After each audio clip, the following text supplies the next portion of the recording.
अस्सलाम वालेकुम ख़वातीन व हज़रात, मेरा नाम डॉक्टर शेख तनवीर अहमद है और मैं चेयरमैन हेल्थ वेलफेयर फाउंडेशन हूँ।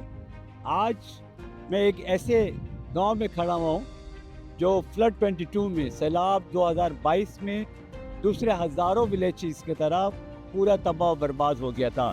हमारे 20 लाख कच्चे घर सिंध में सिर्फ पानी में डिमोलिश हो गए थे, तबाह हो गए थे। और अल्हम्दुलिल्लाह government of Sindh of Peoples Party के चेयरमैन बिलावल जरदारी ने एक ऐसा प्लान बनाया जिस पे ये 20 लाख जो कच्चे घर थे और जो गिर गए थे सैलाब की तबाहकारियों में, उसको दोबारा खड़ा करने का एक आज़म किया और उस पर एक बहुत बड़ा प्रोजेक्ट बनाया जिसको हम सिंध पीपल्स हाउसिंग प्रोजेक्ट कहते हैं। और ये सिंध पीपल्स हाउसिंग प्रोजेक्ट एक दुनिया का और इस मुल्क का और मेरी ज़िंदगी तक सबसे बड़ा हाउसिंग का प्रोजेक्ट है।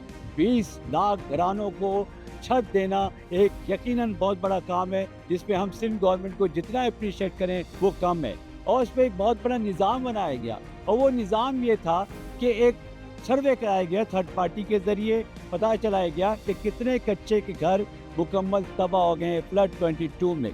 क्योंकि बनाने का काम ये था कि उन्हीं घरों को वो मालिकाना हुकूक भी दिए जाए ज़मीनों के, और उन घरों में वो 3 लाख रुपए डायरेक्ट उन घरों के मालिकान को दिए जाए। अब ये बहुत बड़ा काम है।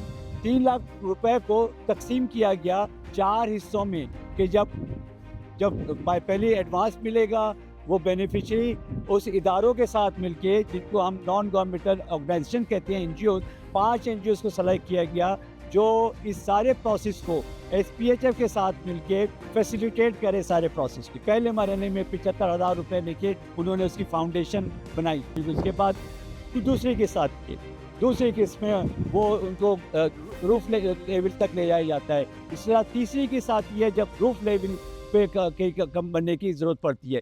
चौथा लेवल जब होता है आखिरी केस जब वो कंप्लीट हो जाता है, और फिर उसको उस क्वालिटी को इंश्योर करना जो कि जिसको हम रेजिलिएंट हाउस कहते हैं।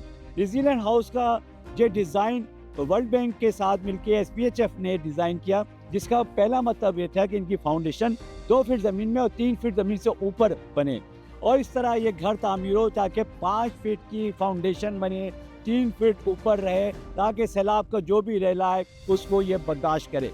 ये पहली दफ़ा हुआ है कि ये 150 घराने जो हैं खुश हैं कि इनके गोठ में ऐसे घर मौजूद हैं। इन घरों में फिर और ज़्यादा तरक्की ये हुई कि यहाँ पे एक घर में एक हैंड्स का जो मारवी का प्रोग्राम था, वो क्योंकि यहाँ पे एक मारवी भी रहती थी, उसने अपने हेल्थ सेंटर बना दिया, मारवी सेंटर हम डिस्कस करते हैं। तो इसने यहाँ पे बुनियादी सेहत की जो रिक्वायरमेंट होती है अपनी लेडी हेल्थ विजिटर के साथ मिलके माँ और बच्चे की सेहत पे काम करना शुरू किया। तो इस तरह घर भी मिल गया, माँ बुनियादी सेहत की ज़रूरतें भी मिल गई, और इसी तरह एक खातून ने क्योंकि घर पक्का मिल गया उसको, तो उसने एक नॉन फार्मल स्कूल भी बना दिया वहाँ पे। जो इनकी ज़िंदगी में तब्दीली आई है, जो इनकी ज़िंदगी में तरक्की आई है, वो सब मशकूर हैं सबसे पहले अल्लाह ताला का, जो उसने उनको इस जगह पे लाए, इस तरक्की में शामिल किया। और फिर सिंध गवर्नमेंट का और सिंध पीपल हाउसिंग का कि जिसकी बड़ी टीम और इदारों के जो गैर सरकारी इदारे मैं बता रहा हूँ